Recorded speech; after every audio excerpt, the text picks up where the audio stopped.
Albert Camus was a French novelist and philosopher. He is arguably the most famous existentialist in the mainstream, and one of the most recognized philosophers ever. He had an image, a romantic look immortalized in the black and white photos taken at the time, that portray a handsome, gaunt, and often smoking philosopher, usually dressed in a suit or a trench coat. I'm sure he is the reason many people got into philosophy, to capture that feeling of a daring and rebellious intellectual. In fact, Camus' life was full of rebellion, inspiring much of his thinking. Camus was born in 1913 in French Algeria. He was born to a French mother, yet never came to know his father, as he died in 1914 during World War I. His mother was poor, and as you can imagine, there were difficulties in growing up in such a situation. Camus enrolled in the University of Algiers, the top university in Algeria, earning a degree in philosophy, but also contracting tuberculosis, an ailment that would markedly worsen his quality of life throughout the years. After a string of work for communist and anti-fascist papers in Algeria, he moved to Paris in 1940. It was in this period, before the outbreak of the Second World War, that Camus was to write some of his most famous works.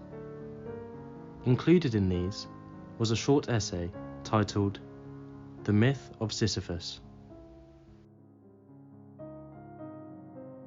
Before we talk about what Camus' famous philosophy meant, first, let's outline what the actual ancient Greek myth was. This will help us understand why Camus chose to use it to explain his philosophy.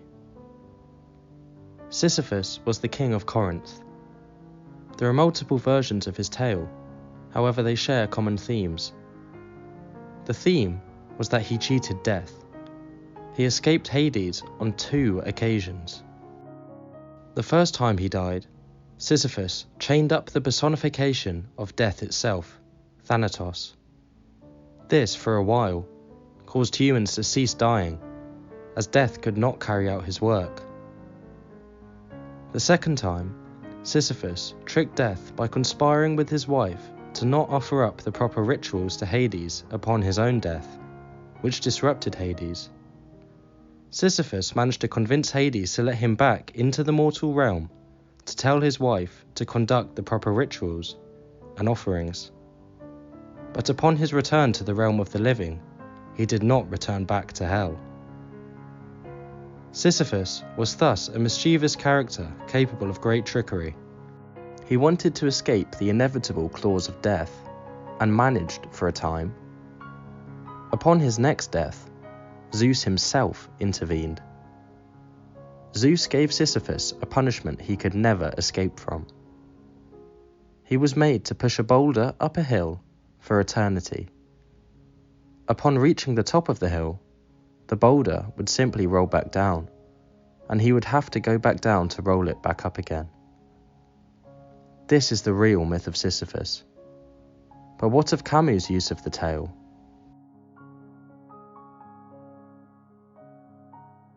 How then does Camus apply this myth to explain his thinking? He uses it as a metaphor for life.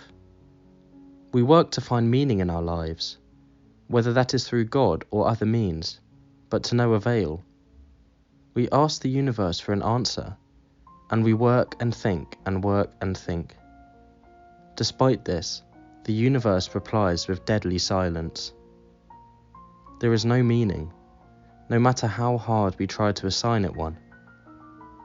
This, for Camus, is what he calls the absurd.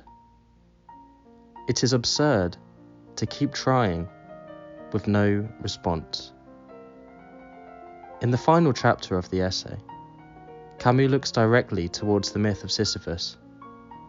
Sisyphus is, for Camus, an absurd hero. He knows no meaning in his task. He has a meaningless existence. Despite this, he refuses to die, and he cannot stop his task. This is how we should live our life, for Camus. The Sisyphean struggle is alike to our lives being spent working, with mundane tasks to complete, at work, over and over again. Sisyphus continues pushing. He continues trying, even though he knows his entire existence is meaningless. He does not escape his torture with hope, as many in the modern world try to do, looking to religion or liberalism to gain a sense of hope that things will get better. He does not envision a better future, but he keeps trudging through his absurd existence. As Camus bookends the essay, one must imagine Sisyphus happy.